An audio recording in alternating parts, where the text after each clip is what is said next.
Scene 1, take 1, action. Bismillahirrahmanirrahim.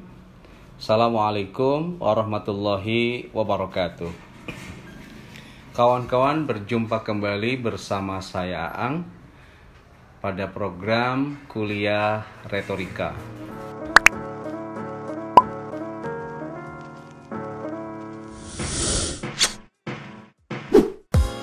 Sebelum saya mencoba mengurai jelaskan topik yang ingin kita sajikan, alangkah lebih baik dan mohon dukungannya pada kawan-kawan untuk nge-like, ngasih komen, nge-share, juga yang belum untuk sedekah subscribe demi bertahannya kami untuk bisa ngasih konten-konten yang bermanfaat.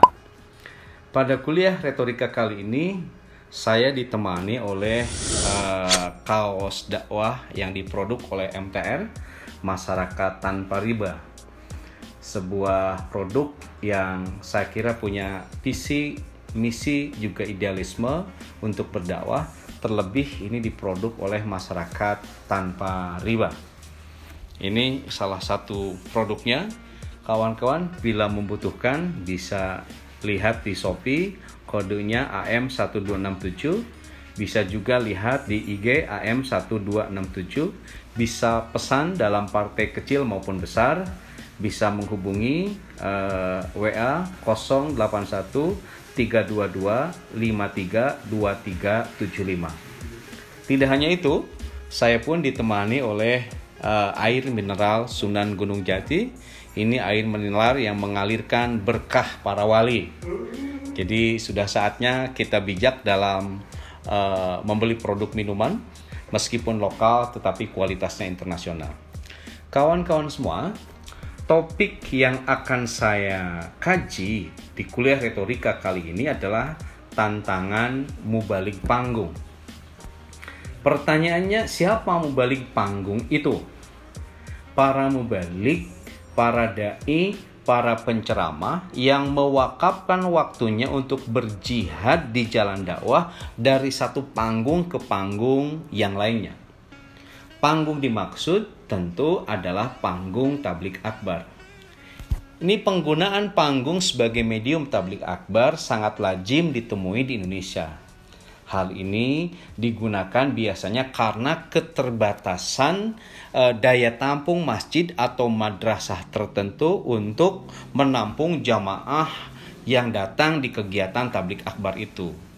Selain tentu, kegiatan tabligh akbar dilakukan outdoor di panggung tujuannya untuk syiar. Sebab tabligh akbar bukan hanya sekedar tabligh, biasanya ada acara sekunder atau acara suplementatif lainnya, seperti pagelaran seni, kemudian ada imtihan anak-anak dan lain sebagainya. Nah, saya kira kawan-kawan semua, sebuah fakta sosial keagamaan yang patut disyukuri. Karena konon di beberapa negara muslim lainnya fenomena tabligh akbar ini jarang ditemukan. Di kita luar biasa kan, di alun-alun ada tabligh akbar, orang datang begitu banyak gitu. Kita punya kebebasan iklim beragama yang luar biasa. Nah, jadi mubalik panggung itu adalah para mubalik, para dai, para penceramah yang mewakafkan waktunya untuk berjihad di jalan dakwah dari satu panggung tabligh akbar ke panggung tabligh akbar berikutnya. Nah, kawan-kawan semua, momentum yang seringkali menjadi munculnya kegiatan tabligh akbar ini sudah lazim kita ketahui bersama. Dan ini menjadi fakta sosial keagamaan. Saya sudah pernah mengupasnya pada saat bicara retorika profetika tentang hitobah diniyah maupun hitobah ta'asiriyah. Saya ulang kembali. 1. Ada momentum Maulid Nabi. 2. Ada momentum Isra Mi'raj. 3. Ada momentum Nisfu Sa'ban. Ada momentum Nuzul Quran. Momentum halal bihalal. Ada momentum Muharraman. Selain tentu acara kenasionalan itu biasanya adalah tabligh akbar 17-an, juga ragam tabligh akbar walimah. Lazimnya kalau walimah adalah walimatul hitan, walimatul urus, walimatul safar, atau walimatul bina. Walimatul hitan ya pada saat hitanan itu seringkali ada tabligh akbar. Semakin tinggi status sosial orang yang menghitan, biasanya semakin besar ngegelar kegiatan tabligh akbarnya. Walimatul urus juga sama di pernikahan. Walimatul safar, walimatul bina, syukuran berdirinya rumah, berdirinya pesantren dan lain sebagainya itu seringkali ditandai oleh kegiatan tabligh akbar. Nah, kawan-kawan semua, berikutnya apa sih sesungguhnya yang menjadi fakta tentang tantangan para mubalik panggung? Jadi kita sekarang akan fokus tantangan mubalik panggung itu apa saja. Hingga ketika kawan-kawan ingin mewakafkan waktu menjadi mubalik yang menyampaikan tabligh di atas panggung tabligh akbar ini harus tahu tantangan ini.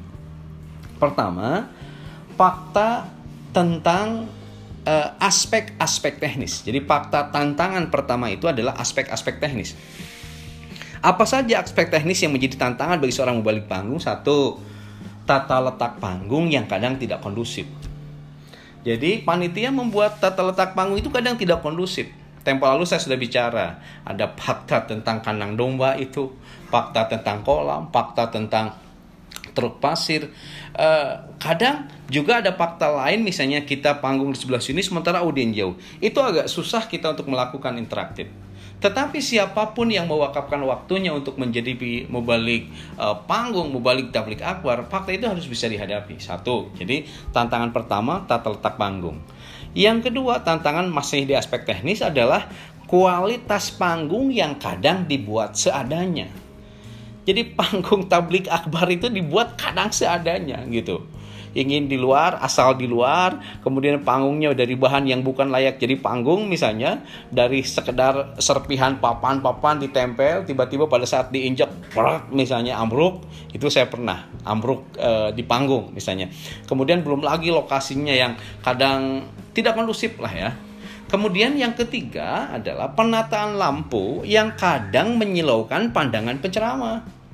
Jadi di panggung itu lampu itu didesain justru silau pada saat ceramah di panggung mau menyampaikan ceramah. Seringkali ada yang seperti itu.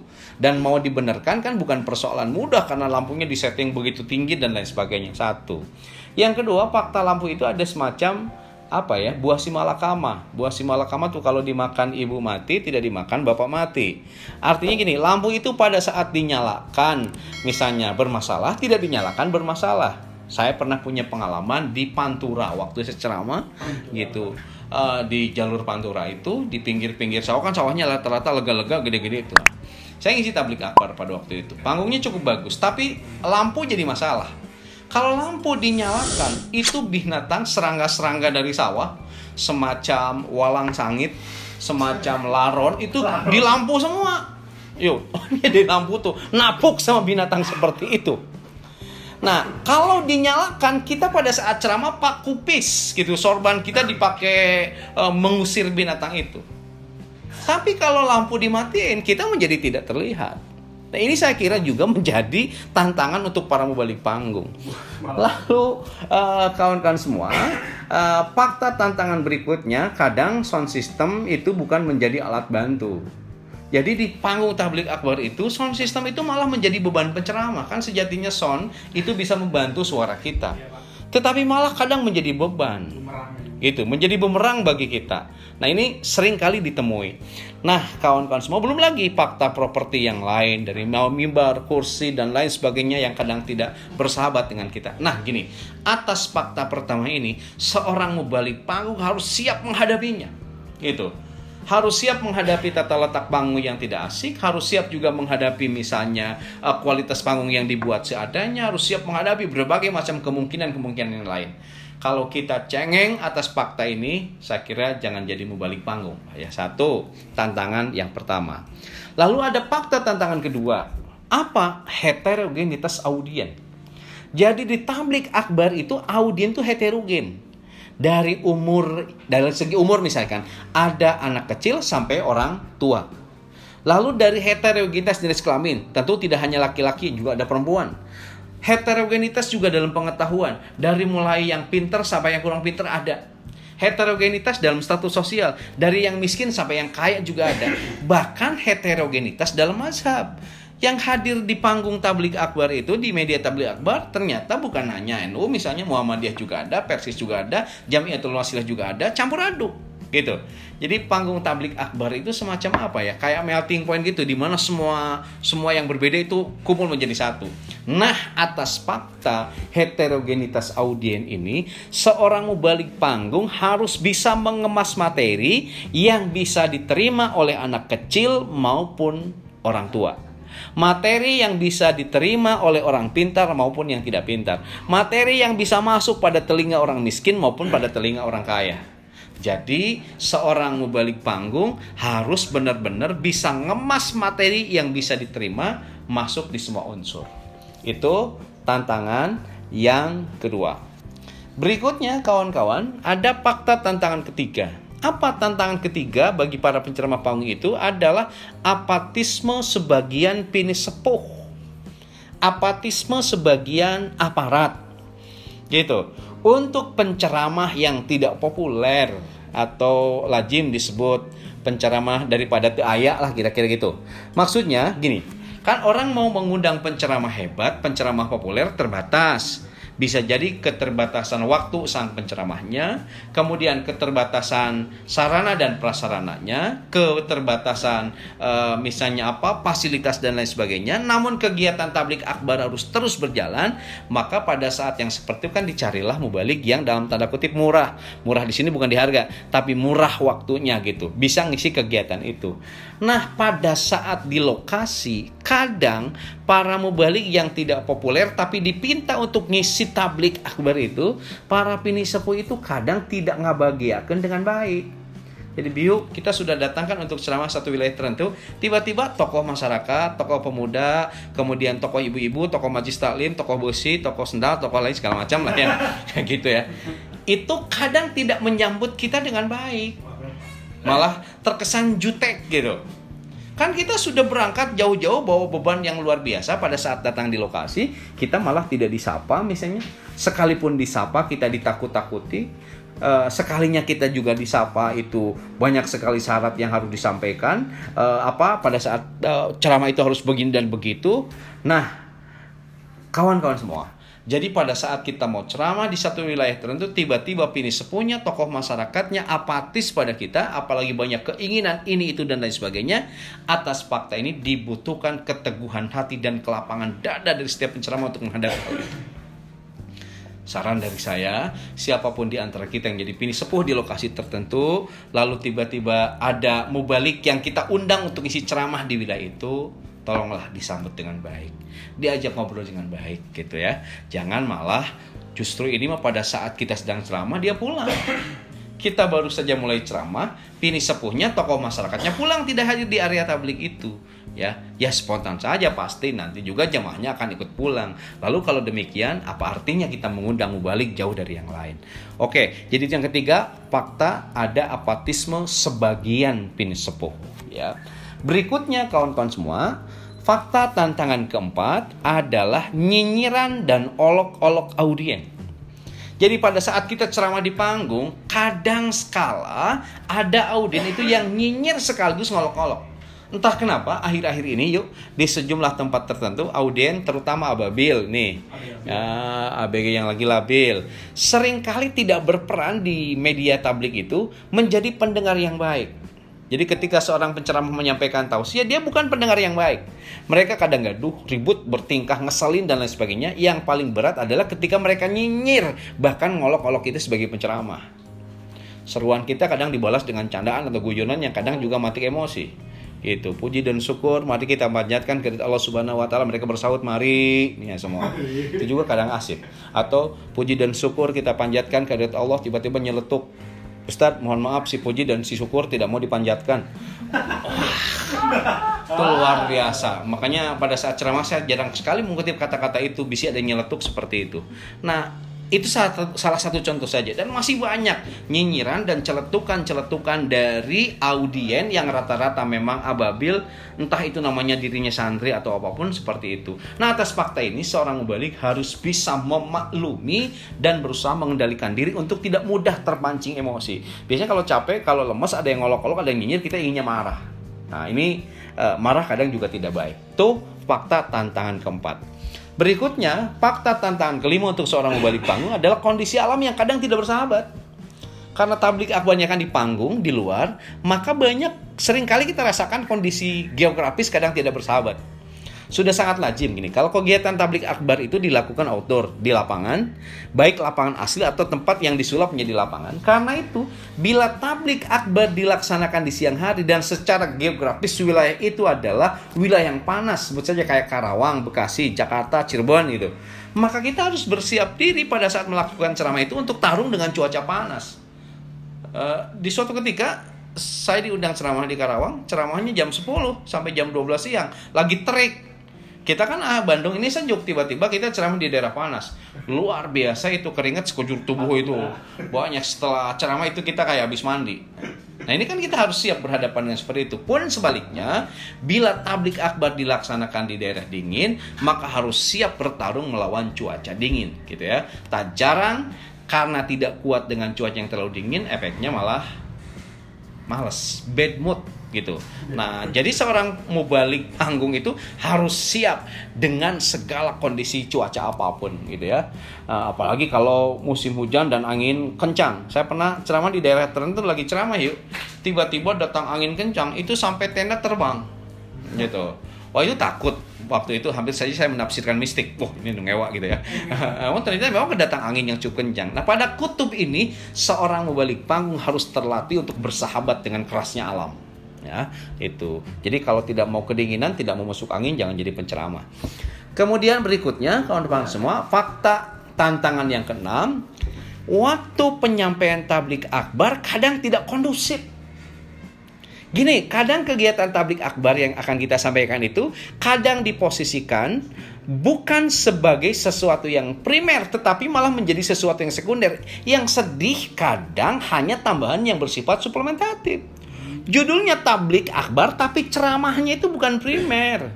Ceramahnya sekunder. Yang primernya apa misalnya? Tampilan anak-anak. Yang primernya misalnya apa? Tampilan nasibnya. Slot ceramah. Itu kadang jadi sesuatu yang suplementatif. Gitu. Maka kegiatan tablik selalu ditempatkan pada mata acara terakhir. Setelah beres parade sambutan, setelah beres penampilan nasid, setelah pembagian hadiah kalau di memang, setelah semuanya. Gitu. Nah, terkait dengan hal itu, kadang kita menyampaikan tablik kalau malam itu rata-rata antara jam 10 dan jam 11. Kalau kita ceramah jam 10 dan jam 11, itu bukan waktu yang efektif untuk kedua belah pihak. Saya tidak mungkin bisa efektif menyampaikan ceramah jam 10 atau jam 11 malam. Pun audien pada saat mendengarkan kita ceramah pun sudah tidak efektif. Nah, fakta di tablik akbar yang menggunakan panggung kadang seperti itu. Atau misalnya kalau siang juga sama. Kita dan audien sudah sangat lelah karena ditempatkan pada acara yang siang. Audien pengajian dimulai jadi jam 8 pagi. Misalnya audien sudah duduk semua. Tiba-tiba kita dikasih ceramahnya jam 11 atau setengah 12. Itu kan mereka sudah gagal fokus untuk mendengarkan kita. Maka setiap mubalik panggung harus memiliki kekuatan fisik yang prima dan kesabaran yang teruji, sehingga jam berapapun disuruh ceramah, dia selalu siap. Gitu. Itu fakta tantangan ke-6. Berikutnya kawan-kawan semua, fakta tantangan ke-7. 7 tantangan mubalik panggung apa, Pak? Terlalu banyak penceramah dalam satu event. Saya nggak ngerti nih. Yuk, akhir-akhir ini sangat ngetren kalau penyelenggaraan tablik akbar menghadirkan penceramah dan qori yang banyak. Gitu. Biasa hal demikian itu dilakukan oleh pondok pesantren. Biasanya kalau ulang tahun pondok pesantren tentu. Dalam satu event tablik akbar pernah penceramahnya itu ada 5. Qorinya juga 5. Coba bayangkan. Ini efektif atau tidak? Ini tantangan yang luar biasa. Nih pada fakta ini, bagi penceramah pemula di panggung tablik akbar, gitu, fakta banyaknya penceramah itu menghadirkan hal-hal berat. Satu, gini, posisi para mubalik seakan dikonteskan dengan mubalik yang lain. Misalnya seperti dilombakan, saya lomba dengan bio gitu. Kalau saya lomba dengan bio, wanilah. Saya lomba dengan repi, wanilah. Sampai dengan tarik, wanilah. Raymond juga wani dilombakan itu. Tapi yang jadi masalah, kalau mubalik yang bareng dalam satu event itu levelnya lebih tinggi dari saya. Kan itu ada masalah. Paling tidak pamor para mubalik yang disandingkan dengan kita yang lebih hebat dari kita itu mengoyak rasa grogi kita. Gitu. Jadi luar biasa itu tantangannya. Nah, hingga ada sejumlah kekhawatiran lain. Gini, bila penceramahnya banyak, bila kita ditempatkan sebagai mubalik pertama, lalu kita pulang, tak jarang kita menjadi objek bully mubalik di belakang kita. Serius gitu. Nah, lalu bila kita disimpan sebagai penceramah terakhir yang kelima, misalnya setelah beres 4 penceramah, 5 kori kita belakangan, pasti kita butuh waktu yang sabar untuk nunggu giliran itu. Belum lagi kalau waktu sudah larut. Nah, ini tantangan menurut saya ya. Nah, hal lainnya kondisi fisik dan audiens juga saya kira sudah tidak efektif untuk menerima ceramah dari 5 orang penceramah dalam waktu yang sudah larut malam. Jadi fakta tantangan ketujuh, kawan-kawan semua, terlalu banyak penceramah dalam satu event. Itu kalau di tablik akbar. Berikutnya nih, fakta tantangan ke-8. Tablik akbar kadang disandingkan dengan acara yang non religi. Coba tablik dengan acara non religi yuk, kayak gimana? Nya sampai sekarang gini, pada momentum walimahan biasanya ini pada momentum walimahan, tablik akbar walimahan biasanya walimatul urus, misalnya nikahan walimatul hitan di tanah. Tablik akbar itu kadang disandingkan dengan acara non religi. Seperti apa? Seperti dengan dangdutan dan organ tunggal. Coba ini tingkat kesulitan di mana? Ada tablik akbar, ada dangdutan dalam satu event. Gitu. Tantangannya pertama gini. Biasanya kan acara itu disajikan oleh sahibul hajat untuk mengumpulkan audien. Jadi untuk mengumpulkan audien ada organ tunggal dulu, ada dangdutan. Setelah audien ngumpul baru tablik. Ini kan tidak sedikit audien yang ketika dangdutan diberhenti lalu pengajian kabur lagi. Gitu ya, itu kabur lagi. Nah, lalu dia diumumkan oleh panitia nanti acara organ tunggal dan dangdut akan dilakukan lagi setelah tablik akbar. Kan kita menjadi seolah terburu-buru gitu ya. Secara psikologi masa audien masih ingin nunggunya itu adalah nunggu dangdutan, bukan nunggu kita. Belum lagi tantangan berikutnya, artis dangdut itu membawakan lagu dan berpakaian kadang tidak sesuai dengan spirit tablik. Ini biasanya mohon maaf di nikahan dan biasanya juga di syukuran hitanan. Karena itu ibu dan bapak yang mau menyelenggarakan pengajian, murnilah pengajian, jangan disanding dengan organ tunggal, jangan juga disandingkan dengan dangdutan, karena itu jadi beban berat ya. Mending misalnya kalau mau balik hebat gitu ya, bisa mengalahkan acara itu. Oke. Berikutnya kawan-kawan semua, itu ada 8 tantangan. Jadi gini, kesimpulannya ya. Fakta tentang 8 tantangan tadi bisa kita simpulkan. Seorang mubalik panggung itu harus menjadi semacam apa ya, disebut itu pejatan tangguh lah ya. Pertama, harus siap beradaptasi dengan ragam kendala teknis. Tidak boleh cengeng kalau sound jelek. Tidak boleh pundung kalau panggung absurd. Tong ngadat lamun lampu silau. Harus siap beradaptasi, satu. Yang kedua, harus bersahabat dengan ragam audien dari mulai yang nyebelin sampai yang ngangenin. Di fakta ceramah tuh ayah audien bulal belel gitu terus ya. Ada macam itu banyak. Itu harus bersahabat dengan audien yang nyebelin maupun yang ngangenin. 2. Yang ketiga, mau balik panggung ini nih, harus kuat saat dijotekin oleh para pinisepuh atau aparat yang berada di lokasi tablik. Aparat kan kadang hadir menakut-nakuti. Jangan bicara ini, bicara itu. Pinisepuh kan kadang cemberut aja karena dia merasa paling alim. Padahal kita datang ke sana bukan datang sini diundang. Harus kuat siapapun di antara kita kalau mau jadi penceramah di panggung tablik akbar. Yang keempat, harus tangguh ketika dinyinyirin atau diolok-olok oleh audien. Harus siap, kuat, biarkan cerik-cerik di luar panggung lah ya. Oke. Kemudian yang kelima, harus bersahabat dengan kondisi alam. Mau panas terik, hujan badai, lautan harus diseberangi, gunung harus didaki, gayem semuanya gitu. Lalu yang keenam, harus mampu menyatu dengan waktu hingga siap tampil jam berapapun. Yang ketujuh, harus sanggup berbarengan dengan mubalik lainnya dalam satu kondisi. Jadi kalau tampil 5 orang mubalik, kadang kan belum kenal, dikumpulkan di satu ruangan, entong pebaut-baut ya, gitu ngobrol. Harus siap lah ya kayak gitu. Beda macam. Lalu yang kedelapan, harus bisa menyajikan tablik yang menarik. Sehingga meski disandingkan dengan acara dangdutan, tablik tidak kalah pamor. Gitu. Lalu ke-9, kita harus banyak berguru kepada legenda mubalik panggung di negeri ini. Jadi kawan-kawan harus banyak berguru. Siapa nih? Saya sampaikan. Legenda mubalik panggung di Indonesia yang legend itu siapa? Satu, yuk Pak Kiai Haji Jadun MZ. Jakarta, belajar sama beliau. Yang kedua, yang sekarang ya, Ustadz Abdul Somad dari Kepulauan Riau. Belajar, itu mubalik panggung yang luar biasa hebat menurut saya. Kemudian juga di Banten misalnya, ada Abuya Uci Terusi. Cilongok nih, Pandeglang nih. Ini daerahnya siapa? Yudi. Oh, luar biasa ya. Itu Yudi Soleh, Yudi Bancet. Okay. Jadi itu Abuya Uci, belajar semua. Lalu yang kita di Bandung ada Dr. Kiai Haji Jujun Junaidi, mubalik panggung yang atraktif. Itu Garut itu yuk. Kemudian juga agak ke Tasik ada Tubagus Miftah Fauji. Wah, itu panggung kalau dia ceramah di panggung dikuasai panggung semuanya itu. Lalu kalau maju lagi Kuningan ada Kiai Haji Ayub Ahmad. Ustaz Ayub asik kan, kalau ceramah dia di panggung itu bisa dia sihir semuanya. Yang fenomenal sekarang Kiai Haji Asep Mubarok. Asep Mubarok ini maestro tabligh dari Karawang, total kalau dia ceramah di panggung. Nggak ada semuanya yang melek dari awal sampai akhir. Berguru kita ke sana. Berikutnya ada yang fenomenal juga sekarang Kiai Haji Rukman Wiryadinata yang Cianjur itu. Penceramah Kiai Rukman itu apa lihat di YouTube pasti sama udut yang itu tuh. Nah, luar biasa, itu panggung bisa dia kuasai. Ada lagi yang lebih muda, Kiai Jen Rahmat Nur Khalid, yang lazim disebut Kiai Cepot Muda dari Sukabumi. Asik kalau dia ceramah, panggung bisa dikuasai. Kemudian dari Bogor ada yang muda, Encep Aang, bukan Aang Ridwan ya. Ada Kiai Encep Aang, dia di Kibalap Muda dari Bogor. Kalau dia ceramah panggung kayak disulap semua.